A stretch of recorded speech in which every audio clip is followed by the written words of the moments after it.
ಯಳಂದೂರಿನಲ್ಲಿ ಅಂಬೇಡ್ಕರ್ ಜಯಂತಿ ಆಚರಣೆ, ವಿದ್ಯಾರ್ಥಿಗಳಿಗೆ ಪ್ರತಿಭಾ ಪುರಸ್ಕಾರ, ಮಾಜಿ ಶಾಸಕ ಬಾಲರಾಜ್ ಅಧ್ಯಕ್ಷತೆ.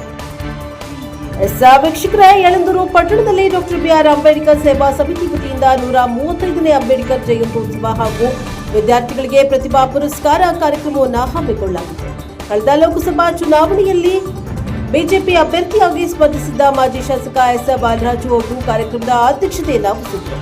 ತದನಂತರ ವೇದಿಕೆಯಲ್ಲಿ ಡಾಕ್ಟರ್ ಬಿಆರ್ ಅಂಬೇಡ್ಕರ್ ಮತ್ತು ಬುದ್ಧರ ಭಾವಚಿತ್ರಕ್ಕೆ ಪುಷ್ಪ ನಮನ ಸಲ್ಲಿಸಲಾಯಿತು. ಎಸ್ಎಸ್ಎಲ್ಸಿ ಮತ್ತು ಪಿಯುಸಿಯಲ್ಲಿ ಅತಿ ಹೆಚ್ಚು ಅಂಕ ಗಳಿಸಿದ ಪ್ರತಿಭಾವಂತ ವಿದ್ಯಾರ್ಥಿಗಳನ್ನು ಸನ್ಮಾನಿಸಿ ಪ್ರೋತ್ಸಾಹ ಧನವನ್ನು ವಿತರಿಸಲಾಯಿತು. ಬಾಬಾ ಸಾಹೇಬ್ ಅಂಬೇಡ್ಕರ್ ಅವರು ಶಿಕ್ಷಣಕ್ಕೆ ಕೊಟ್ಟ ಮಹತ್ವವನ್ನು ನಾವೆಲ್ಲರೂ ಅರಿಯಬೇಕು. ಈ ಮಕ್ಕಳು ಮುಂದೆ ದೊಡ್ಡ ಹುದ್ದೆಗೆ ಹೋಗಿ ಸಮಾಜಕ್ಕೆ ಸೇವೆಯನ್ನ ಸಲ್ಲಿಸಬೇಕು ಎಂಬುದೇ ನಮ್ಮ ಆಶಯ. ಡಾಕ್ಟರ್ ಅಂಬೇಡ್ಕರ್ ಕಂಡ ಶಿಕ್ಷಿತ ಸಮಾಜ ನಿರ್ಮಾಣ ನಮ್ಮ ಗುರಿ ಎಂದು ತಿಳಿಸಿ, ಸಂವಿಧಾನ ಹಾಗೂ ಅಂಬೇಡ್ಕರ್ ಅವರ ತತ್ವ ಸಿದ್ಧಾಂತಗಳನ್ನು ಮುಂದಿನ ಪೀಳಿಗೆಗೆ ತಲುಪಿಸುವ ಈ ಕಾರ್ಯಕ್ರಮ ಸ್ಥಳೀಯರ ಮೆಚ್ಚುಗೆಗೆ ಪಾತ್ರವಾಯಿತು. ಕಾರ್ಯಕ್ರಮವನ್ನು ಮಾಜಿ ಜಿಲ್ಲಾ ಪಂಚಾಯತ್ ಸದಸ್ಯ ಎಆರ್ ಬಾಲರಾಜ್ ಉದ್ಘಾಟಿಸಿ ಬಳಿಕ ಮಾತನಾಡಿದರು. ಅಂಬೇಡ್ಕರ್ ಅವರು ಶಿಕ್ಷಣಕ್ಕೆ ಆದ್ಯತೆಯನ್ನ ನೀಡಿದ್ದಾರೆ. ಅದರಂತೆ ನಾವು ನಮ್ಮ ಮಕ್ಕಳಿಗೆ ವಿದ್ಯಾಭ್ಯಾಸವನ್ನ ನೀಡಬೇಕು ಹಾಗೂ ಸಂವಿಧಾನದಡಿಯಲ್ಲಿ ನಮ್ಮ ಹಕ್ಕನ್ನ ಪಡಿಬೇಕು. ಶೋಷಿತರು, ಹಿಂದುಳಿದವರು ಆರ್ಥಿಕವಾಗಿ, ಸಾಮಾಜಿಕವಾಗಿ, ರಾಜಕೀಯವಾಗಿ ಸಮಾನತೆಯಿಂದ ಬದುಕಿದ್ರೆ ಮಾತ್ರ ಅಂಬೇಡ್ಕರ್ ಅವರಿಗೆ ಗೌರವ ನೀಡಿದಂತೆ ಎಂದರು. ಮುಖ್ಯ ಭಾಷಣಕಾರ ಡಾಕ್ಟರ್ ಪಿ ದೇವರಾಜ್ ಮಾತನಾಡಿ, ಡಾಕ್ಟರ್ ಬಿಆರ್ ಅಂಬೇಡ್ಕರ್ ಎಂದರೆ ಜ್ಞಾನ ಎಂದರ್ಥ. ಈ ದೇಶದ ಪ್ರಜಾಪ್ರಭುತ್ವ ನಿರ್ಮಾತೃ ಕೂಡ. ಪ್ರಜಾಪ್ರಭುತ್ವ ತತ್ವಗಳಾದ ಸಮಾನತೆ, ಸ್ವಾತಂತ್ರ್ಯ, ಭಾತೃತ್ವದಡಿ ನಾವು ಬದುಕಿದ್ರೆ ಈ ದೇಶದಲ್ಲಿ ಪ್ರಜಾಪ್ರಭುತ್ವ ಯಶಸ್ವಿಯಾದಂತೆ. ಆದರೆ ಇಂದಿಗೂ ಕೂಡ ಜಾತಿ ಮತ್ತು ಕೆಲವು ಅನಿಷ್ಟ ಪದ್ಧತಿಗಳು ತನ್ನ ರೂಪವನ್ನು ಬದಲಾಯಿಸಿಕೊಂಡಿದೆ. ಸಂವಿಧಾನ ಜಾರಿಯಾಗಿ ಇಂದಿಗೆ 77 ವರ್ಷಗಳು ತುಂಬಿದೆ. ಆದರೂ ಈ ಸಮಸ್ಯೆ ಇನ್ನೂ ಜೀವಂತವಾಗಿದೆ. ನಾವು ರಾಜಕೀಯವಾಗಿ, ಸಾಮಾಜಿಕವಾಗಿ, ಶೈಕ್ಷಣಿಕವಾಗಿ, ಆರ್ಥಿಕವಾಗಿ ಸಬಲರಾಗಬೇಕಾಗಿದೆ. ಇಂದಿಗೂ ಕೂಡ ಸಾಮಾನ್ಯ ಕ್ಷೇತ್ರದಲ್ಲಿ ಶೋಷಿತರಾದ ಎಸ್ಸಿ ಮತ್ತು ಎಸ್ಟಿಗಳು ಗೆಲ್ಲೋದಕ್ಕೆ ಆಗ್ತಾ ಇಲ್ಲ ಎಂದರೆ ಇನ್ನೂ ಕೂಡ ಈ ವರ್ಗವನ್ನ ತುಳಿಯುವ ಪ್ರಯತ್ನ ನಡೀತಾ ಇದೆ. ಆದ್ದರಿಂದ ನಾವು ಅಂಬೇಡ್ಕರ್ ಅವರನ್ನ ಅಭಿಮಾನಿಸುವುದಕ್ಕಿಂತ ಅನುಸರಿಸಬೇಕಾಗಿದೆ. ನಂತರ ವಿದ್ಯಾರ್ಥಿಗಳಿಗೆ ಸನ್ಮಾನ ಕಾರ್ಯವನ್ನ ಗಣ್ಯರು ನಡೆಸಿದರು. ಈ ಸಂದರ್ಭದಲ್ಲಿ ಯೋಜನಾ ನಿರ್ದೇಶಕ ಪ್ರದೇಶ ಅಭಿವೃದ್ಧಿ ಚಂದ್ರಶೇಖರಯ್ಯ, ಕಿನಕಹಳ್ಳಿ ರಾಜಯ್ಯ, ಮಾಂಬಳ್ಳಿ ನಂಜುಂಡಸ್ವಾಮಿ, ಅಂಬೇಡ್ಕರ್ ಸೇವಾ ಸಮಿತಿ ಅಧ್ಯಕ್ಷ ಕೆಸ್ತೂರು ಸಿದ್ದರಾಜು, ಉಪಾಧ್ಯಕ್ಷರಾದ ಹೊನ್ನೂರು ಗುರುಪ್ರಸಾದ್, ಬಸವರಾಜ್, ಪೊಲೀಸ್ ನಟರಾಜು, ಕಾರ್ಯದರ್ಶಿ ಯರಿಯೂರು ನಟರಾಜ್, ಅಗರ ಲಿಂಗರಾಜ್, ಅಮ್ಮನಪುರ ಮಹೇಶ್, ಯರಿಯೂರು ಯೋಗೇಶ್, ಗ್ಯಾರಂಟಿ ಅಧ್ಯಕ್ಷ ಚಂದ್ರು, ಸಮಾಜ ಕಲ್ಯಾಣಾಧಿಕಾರಿ ಕೇಶವಮೂರ್ತಿ ಹಾಗೂ ಸೇವಾ ಸಮಿತಿ ಪದಾಧಿಕಾರಿಗಳು, ಮುಖಂಡರು, ಸಂಘಟನಾಕಾರರು, ತಾಲೂಕಾ ಮಟ್ಟದ ದಲಿತ ಮುಖಂಡರು, ಯಜಮಾನರು, ಬುದ್ಧ ಬಸವ ಅಂಬೇಡ್ಕರ್ ಅನುಯಾಯಿಗಳು, ಎಲ್ಲ ಗ್ರಾಮದ ಯಜಮಾನರು, ಅಂಬೇಡ್ಕರ್ಗಳ ಸಂಘದ ಪದಾಧಿಕಾರಿಗಳು ಹಾಜರಿದ್ದರು. Bureau report S Puttaswamy, Hunnur, ಪ್ರಜಾಪ್ರಭುತ್ವ ಟಿವಿ, ಯಳಂದೂರು. ಅವ್ರಿಗೆಲ್ಲ 5 ಲಕ್ಷ 10 ಲಕ್ಷ ಅಂದ್ರೆ ಸಾಲ ಸೆಟ್ಟಾಗಿ ಅವ್ರು ಸಹಾಯ ಮಾಡಿದ್ರು. ಸಾಕಷ್ಟು ನನಗೆ ಗೊತ್ತಿದ್ದಂಗೆ ಸಹಾಯ ಮಾಡಿದ್ರು. ಕಳಸಲ್ಲಿ ನಾವು ನಮ್ಮ ಊರಿಗೆ ಯಾವುದನ್ನ ಕೇಳಕ್ಕೆ ಹೋಗಿದ್ದೆ, ಕೊಡ್ತೀನಿ ಅಂತ ಹೇಳಿದ್ವಿ, ಸರ್ಕಾರ ಕೊಟ್ಟಿದ್ವಿ.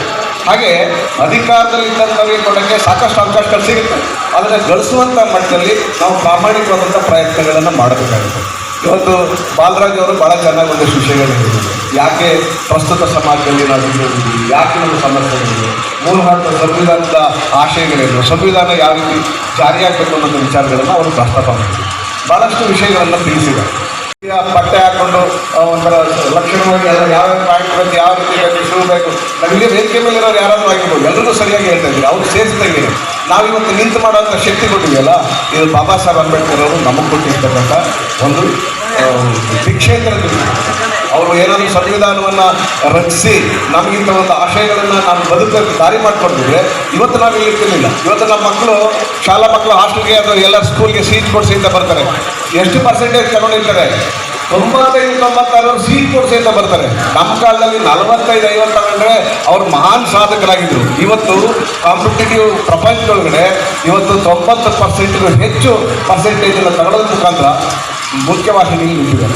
ಇಂಥ ಎಲ್ಲ ಬೆಳವಣಿಗೆಗೆ ಇವತ್ತು ಪ್ರತಿಯೊಂದು ಕುಟುಂಬಗಳು ನಮ್ಮ ಮಕ್ಕಳು ಬೆಳೀಬೇಕು, ನಮ್ಮ ಮಕ್ಕಳಿಗೆ ನೀಡಬೇಕು, ನಮ್ಮ ಮಕ್ಕಳಿಗೆ ಏನಾದ್ರು ಒಳ್ಳೆ ವಿದ್ಯಾಭ್ಯಾಸ ಕೊಡಿಸ್ಬೇಕು, ಅವರು ಸರಿಯಾದಂಥ ಸ್ಥಾನಮಾನ ಸಿಗೋಕ್ಕೆ ನಾವು ಅವ್ರಿಗೆ ಏನು ಸಿಕ್ಕಿಲ್ಲ ಎಲ್ಲವನ್ನು ಕೊಡಿಸುವಂಥ ಪ್ರಯತ್ನವನ್ನು ಪೋಷಕರು ಮಾಡ್ತಾರೆ.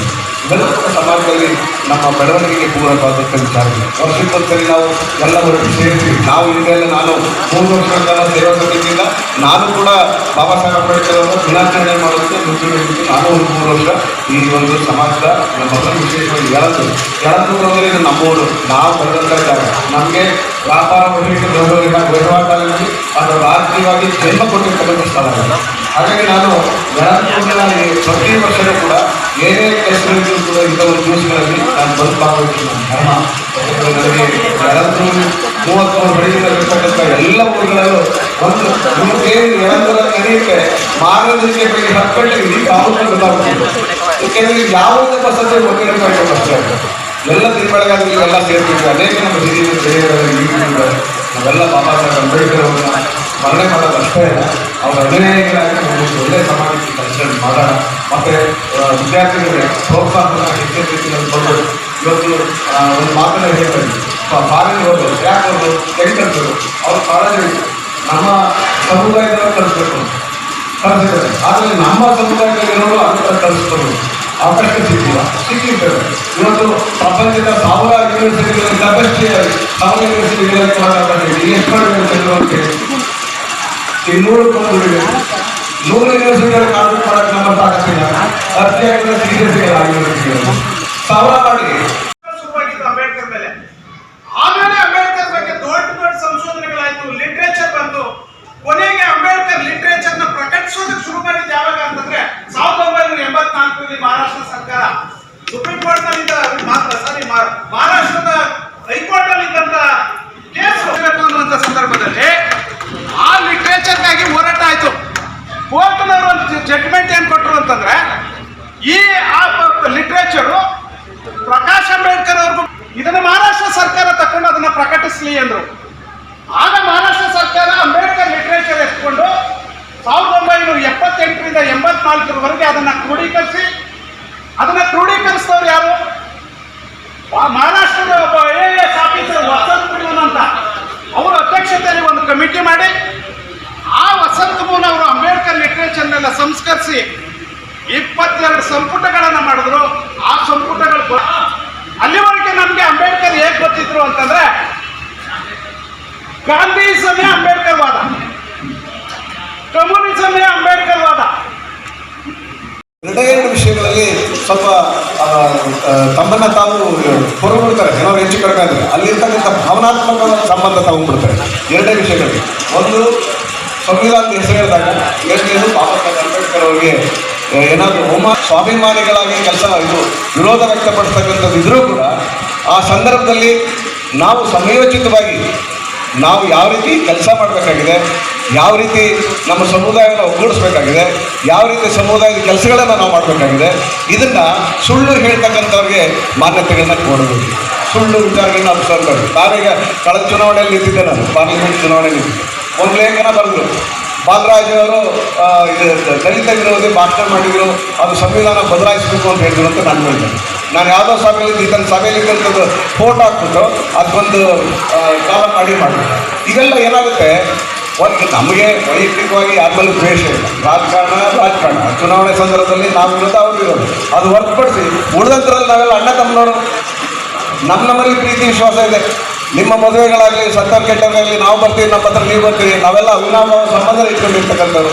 ಆ ಸಂಬಂಧದಲ್ಲಿ ತೊಡಗಿಲ್ದಂಗೆ ವಿರೋಧಗಳು ರಾಜಕಾರಣದಲ್ಲಿ ಮಾತ್ರ, ವೈಯಕ್ತಿಕವಾಗಿ ಅಲ್ಲ ಅನ್ನೋದನ್ನು ಅರ್ಥ ಮಾಡಿಕೊಂಡು ಸಮುದಾಯ ಒಗ್ಗಟ್ಟಿದ್ದು ಹೋಗಬೇಕು ಅನ್ನೋದು ಮನವಿಯನ್ನು ಈ ಸಂದರ್ಭದಲ್ಲಿ ಹೇಳ್ತಾ, ನನಗೂ ಕೂಡ ಇಂಥ ಒಂದು ಸಭೆಯಲ್ಲಿ ಅನಿರೀಕ್ಷಿತವಾದ ಅಧ್ಯಕ್ಷರಲ್ಲಿ ನಮಗೆ ಒದಗಿಕೊಂಡಿರ್ತಕ್ಕಂಥ ಸೌಭಾಗ್ಯ, ಅಂಥ ಸೌಭಾಗ್ಯವನ್ನು ಒದಗಿಸ್ಕೊಂಡಿರ್ತಕ್ಕಂಥ ಸೇವಾ ಸಮಿತಿಯ ಅಧ್ಯಕ್ಷರು ಮತ್ತು 33 ಜನ ಪದಾಧಿಕಾರಿಗಳು ಹಾಗೂ ಇಲ್ಲಿ ನಡೆದಿರ್ತಕ್ಕಂಥ ಎಲ್ಲ ನನ್ನ ಬಂಧುಗಳಿಗೆ ಪ್ರೀತಿಪೂರ್ವಕ ಧನ್ಯವಾದ ಅರ್ಪಿಸಿ ನಾನು ಮಾತು ಮುಗಿಸಿ ನಮಸ್ಕಾರ. ಜೈ ಭೀಮ್.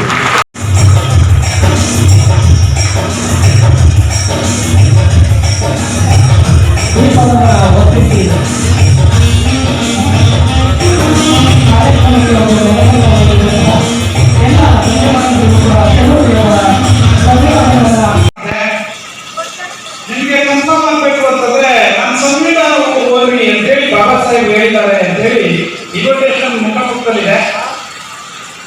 ಬಾಬಾ ಸಾಹೇಬ್ ಅದನ್ನ ಎಲ್ಲೂ ಹೇಳಿಲ್ಲ.